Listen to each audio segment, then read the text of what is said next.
Don Carlo Gambino is the king of New York City. And a lot of crazy kidnappings are going on all around New York. There was this crew who thought it was a brilliant idea to kidnap the main members of the 5 crime families in New York to ask for the ransom money. Sounds like a suicide mission? Cause it is. You don't fuck with Cosa Nostra. It's the 70s. But they thought it was a brilliant idea because you don't go to the police when you're associated with organized crime. You don't do that. They kidnapped a couple of members of the Lucchese family, asked for something like $250K, which is like $2 million in today's money. And here's how they worked. They were this crew of 4. 2 of them went into the house of the victim, showed the fake badges. FBI, you're under arrest. They forced the victim into the car. The car goes missing. The person goes missing. Nobody knows nothing about the person who went missing. Then they make a phone call to ask for ransom money after a couple of days, of course. Manny Gambino goes missing. Manny Gambino was a tough guy. Real tough guy. He was an elephant. 250 pounds, 6'4". He was a tough guy. He was the nephew of Don Carlo Gambino. Manny Gambino was found with a bullet in his head, wrapped in blankets, and buried 4 foot deep in New Jersey. And everybody was talking about it. Not only the MOBS, the media was talking about it. The newspapers were talking about it. What is Don Carlo gonna do? How is he gonna get the revenge? Carlo Gambino was old. Paul Castellano was the underboss. And Neil Della Croce was the consigliere. Apparently, Don Carlo arranged the meetings with the heads of the 4 other families to decide what they're gonna do about the kidnappers. And they wanted them all gone.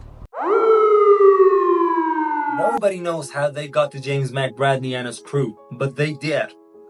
Neil Della Croce, who was the consigliere at that time, had a crew of associates in Bronx, where James McBradney lived, where his house was. And in that crew was a cousin of Della Croce, Angelo Ruggiero.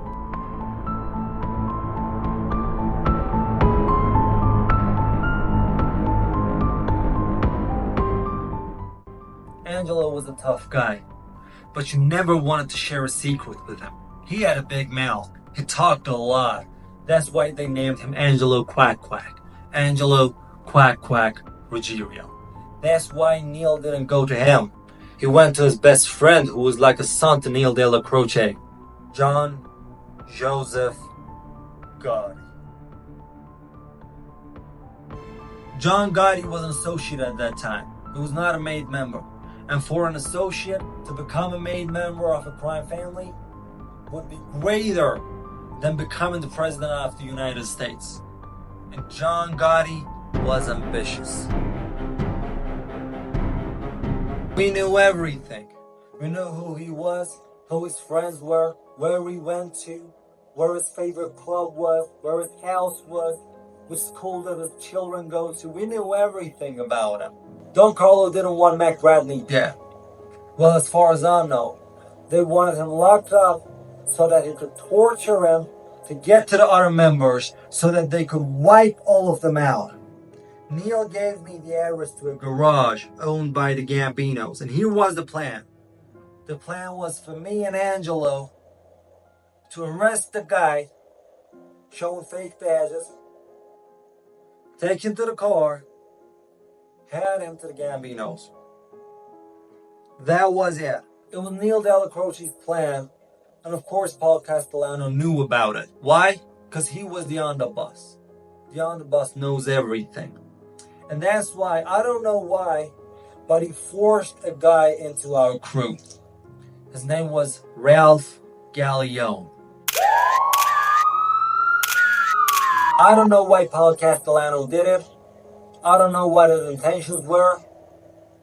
But it was his command. And he was the underbus. Did the plan change? Not really. There was a guy who stayed in the car, and it was Ralph Gallione. The night came. Angelo was driving the car. I was sitting on the passenger seat, and I could see it in his eyes he was nervous. We had our guns ready. We had our badges ready. Everything was alright, and we went to pick up Ralph Gallione. This guy, Paul Castellano, forced into our crew. Went to the bar he was at. He opened the door to sit on the back seat. He smelled like alcohol. He was drunk as he could be. He couldn't even walk. He stayed in the car. He smelled like whiskey. And I whispered into Angelo's ear, "This is the guy Castellano wanted with us? Like, why?" And I hear Gallione from the back seat screaming like he was drunk with his drunk voice. He was shouting. He was literally shouting. "What did you say?" He didn't hear us. He clearly didn't hear us. I said, "Nothing. We were talking about Mac Bradley." "Yeah, the son of a bitch we have to take out."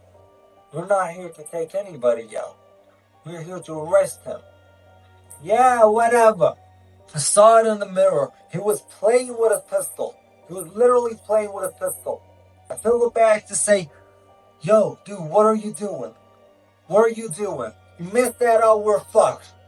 You fired that thing, we're fucked. You are fucked, I am fucked, everybody is fucked. Stop playing with that pistol." He said, "Alright." We arrived. I looked at Angelo to see if he was alright. He was nervous. I tilted back to talk to Gallione. "See, Ralph, you stay in the car. We go in, we arrest him, we take him to the car. That's it. Don't leave the car." He said, "Alright." That's all he said. "Alright." So me and Angelo, we went in. This guy, Mac Bradley, was a tough guy. He was a heavyweight guy, like 250 pounds, 6'3". They said he could bench press 400 pounds, no pressure. He was easy to notice. He had a mustache. I went first. I took my badge out, showed the badge to James McBradley and said, "Mr. James McBradley?" And he said, "Who's asking?" "FBI, you're under arrest." I don't know, maybe I was young, maybe I'm not a good actor. Maybe Angelo was not a good actor. Maybe we didn't know what the fuck we were doing. Maybe it was all to do that. But he didn't buy into that FBI shit. And he said, "FBI my ass!" and reached out for his gun.